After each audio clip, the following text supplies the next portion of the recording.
सपनों के भारत में हमारी यात्रा ग्राम स्वराज पहुंची है समस्तीपुर।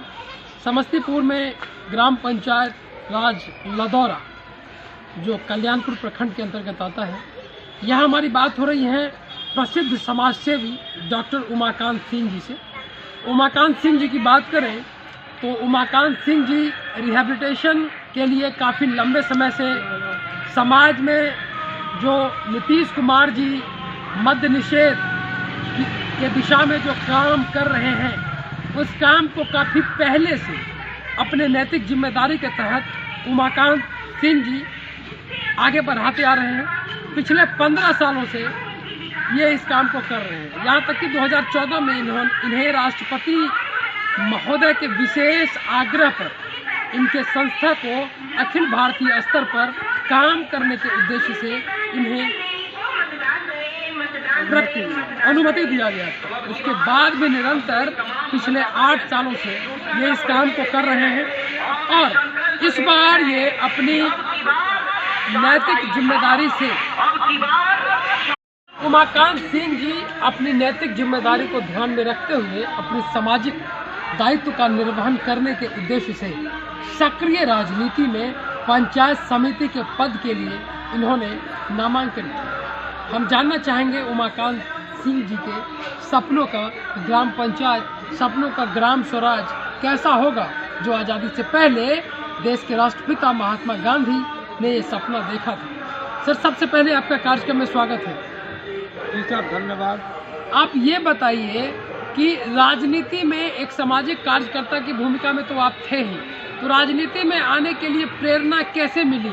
किस बात को, ऐसी कौन सी घटना है कि आपको लगा कि नहीं, अब हमें सामाजिक कार्यकर्ता की भूमिका के अलावा राजनीतिक कार्यकर्ता की भूमिका में आके राजनीति में काम करना है? राजनीति में आने का हमारा मकसद ये हुआ कि हमने गांव समाज के द्वारा बहुत परेशान किया जा रहा था। तो एक राजनीतिक चैनल है जो प्रशिक्षण दिया करती थी, वो पटना जा कर के हम होटल चाणक्य में उसका प्रशिक्षण लिया था। वहाँ हमको एक बात समझ में आ गया कि अगर हम राजनीति करेंगे नहीं तो हमारे साथ कदम कदम पे राजनीति होगा, इसलिए हम राजनीति में आए।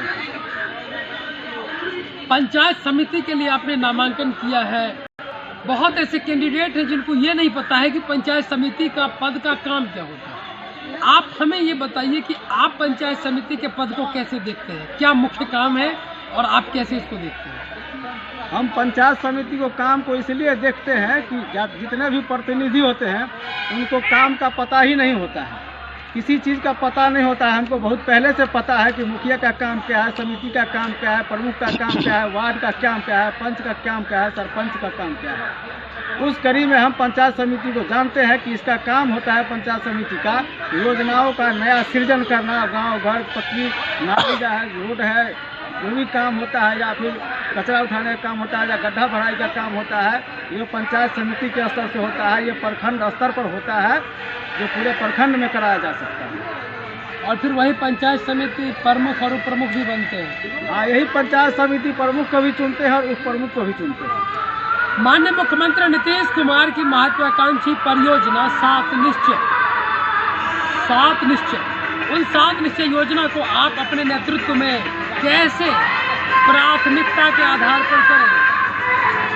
7 निश्चय पर मुख्यमंत्री का जितना 7 निश्चय कार्यक्रम है वो समाज हित में है और सारे कार्यक्रम को किसी भी प्रतिनिधि ने सिरे से नहीं लिया है। और जितने भी मुख्यमंत्री का कार्यक्रम है उसमें लगभग कार्यक्रम हम करते आ रहे हैं बड़ी सक्रियता के साथ।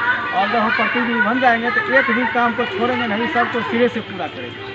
नरेगा और मनरेगा जैसी योजनाएं महात्मा गांधी को सच्ची श्रद्धांजलि देने के उद्देश्य से उन ग्रामीण महिलाओं और बेरोजगारों के लिए बनाई गई थी रोजगार गारंटी अधिनियम के तहत, जहां आज भी मशीनों से काम होता है, फर्जी जॉब कार्ड धारके हुए, कई लोग जो पलायन से वापस आए हैं, पलायन की वजह से, कोरोना की वजह से उनको जॉब कार्ड नहीं मिला है। आप अपने नेतृत्व में कैसे उन लोगों को रोजगार के अवसरों को मुहैया कराएंगे? हम रोजगार के अवसर इसलिए मुहैया कराएंगे, अभी जितना भी कार्ड है मनरेगा का चाहे नरेगा का, वो काम नहीं किया जाता है और सिर्फ उस पर हाजिरी लगाया जाता है। और हाजिरी लगा करके पैसा प्रतिनिधि लोग अपने उसको पैसा भेज करके जबरन उससे पैसा वसूल कर लेते हैं। घर पर जा करके 150 रुपया दे करके और अपना पूरा पैसा वसूल लेते हैं। काम कहीं भी मनरेगा से नहीं होता है, वो मशीनरी से होता है। आधी आबादी महिलाओं की है। बापू कहा करते थे कि महिलाओं के लिए जब तक रोजगार और स्वरोजगार के अवसरों को नहीं उपलब्ध कराया जाएगा तब तक ग्रामीण भारत में बेरोजगारी खत्म नहीं होगी और देश का विकास नहीं होगा। आप उन महिलाओं को कैसे रोजगार और स्वरोजगार के अवसरों से जोड़ेंगे? हम इससे पहले से भी रोजगार महिलाओं को दिलाते आ रहे हैं। जो पढ़े लिखे महिला हैं उनको हम अपना ट्यूशन संवर्ग के माध्यम से उसको कोचिंग पढ़ाने के लिए प्रमोट करते हैं और अपना संस्था के माध्यम से उसको किताब मुहैया कराते हैं। प्रशिक्षण दे करके उसको हम प्रशिक्षित महिला बना करके उसको गाँव पंचायत में उसको हम ट्रेनिंग सेंटर खोल के ट्रेनिंग देते हैं। जो अनपढ़ बच्चा है, मध्यम बच्चा है, उसको हम अधिक विकास का कार्यक्रम करके उसको राज्य स्तर पर उच्चता के शिखर पर जाने लायक बनाते हैं। आज के युवा नशा, पलायन और बेरोजगारी के शिकार हैं। ऐसे में उन युवाओं के पास रोजगार नहीं है। रोजगार की कमी की वजह से वो नशा लेते हैं। उन युवाओं को कैसे स्वरोजगार के अवसरों से जोड़ेंगे? क्या जिस तरह से महिलाओं को आप रोजगार दिला रहे हैं उसी तरीके से युवाओं के लिए भी कुछ ऐसा करेंगे? हमारे पास सबके लिए रोजगार है, क्योंकि इससे पहले संवर्ग में 200 युवाओं को रोजगार दिया था। 10,000 महीना सैलरी दे रहे थे। ट्रेनिंग के माध्यम से जब ट्रेनिंग करता था उनको महीना में 10,000 देते थे। और जब हम पंचायत समिति बन जाएंगे तो 6 वार्ड हमारा पड़ता है। हर वार्ड में 2-2 ट्रेनिंग सेंटर खोलेंगे और सभी में 2-2 युवा और 2-2 युवती की बहाली करेंगे। उसका पैकेज का व्यवस्था हम अपने स्तर से करते आ रहे हैं और अभी भी करेंगे। भ्रष्टाचार इस देश की बहुत बड़ी समस्याएं हैं। पूर्व प्रधानमंत्री राजीव गांधी कहा करते थे कि दिल्ली से चला हुआ विकास का 1 रुपये गांव के पंचायत पहुंचते पहुंचते वो 15 पैसा हो जाता है। आज भले ही डायरेक्ट ट्रांसफर बेनिफिट की सुविधा हो, लेकिन फिर भी सरकारी योजनाओं में व्यापक भ्रष्टाचार देखने को मिलता है। ऐसे में आप भ्रष्टाचार पर कैसे काबू करेंगे? पंचायतों में आम सभा नहीं होता, सरकारी नियम 60 दिन का है। आप अपने नेतृत्व में कैसे भ्रष्टाचार पर अंकुश लगाएंगे? देखिए, भ्रष्टाचार का सारा अड्डा वीडियो कार्यालय होता है, जहां दलालों के माध्यम से, बिचौलियों के माध्यम से, वहां पर दलाली के माध्यम से भ्रष्टाचार किया जाता है। आपको मालूम होना चाहिए कि नया प्रतिनिधि जितना होता है, किसी को भी भ्रष्टाचार के बारे में कुछ भी पता नहीं होता। वहाँ जो दलाल मौजूद होते हैं, वहाँ जो इंजीनियर मौजूद होते हैं, जूनियर इंजीनियर मौजूद होते हैं, वो काम में किस प्रकार से कटौती करके भ्रष्टाचार किया जाएगा, कैसे बचत किया जाएगा, जिसमें वीडियो साहब भी संलग्न है, सीओ साहब भी संलग्न होते हैं और उसके अलावे जो दलाल हैं, बिचौलिए हैं, वो भी संलग्न होते हैं और पैसे का बंदर बांट करके काम को घटिया करके उसके गुणवत्ता को कम करते हैं। आप कैसे भ्रष्टाचार उन्मूलन करेंगे? मेरा ये सवाल था। हमारा भ्रष्टाचार करने का ये मतलब हुआ कि हम अपना गांव नहीं घेरेंगे, रोड नहीं घेरेंगे, हम वीडियो कार्यालय घेरेंगे और वहां पर हम प्रति माह जो है तो प्रेस कॉन्फ्रेंस कराएंगे और वीडियो से काम का समीक्षा करेंगे। कौन काम कितना हुआ, नहीं हुआ, क्यों नहीं हुआ, इसका जवाब पूछेंगे। और पंचायतों में जो आम सभा नहीं होता, वार्ड सभा नहीं होता, क्या इसको रेगुलर करना आपको कैसा लगता है? हम पंचायत में ही नहीं, हम पूरे प्रखंड में आम सभा का रेगुलर करेंगे। चाहे जितना भी प्रतिनिधि होगा, कोई भी गड़बड़ी करेगा उस पर कार्रवाई करवाएंगे। अच्छा डॉक्टर साहब, ये आखिरी सवाल कि आपके जीत कराने के बाद वो कौन सा 5 काम है जो आज तक कोई भी जनप्रतिनिधि आपके क्षेत्र में आज तक नहीं किया हो और जनता के लिए वो बहुत ही जरूरी था?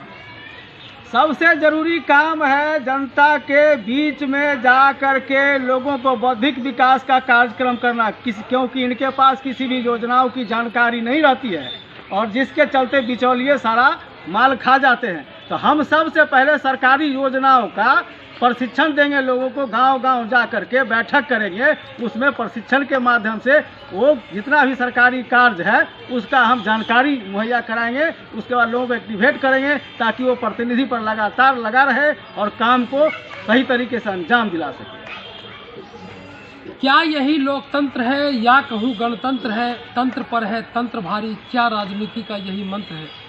क्या जनता को ठगने का बस यही एक यंत्र है? ऐसे में तुम ही बताओ कहाँ जा रहा भारत का लोकतंत्र है? ऐसे में तुम ही बताओ कहाँ जा रहा भारत का लोकतंत्र है? Video team Samastipur.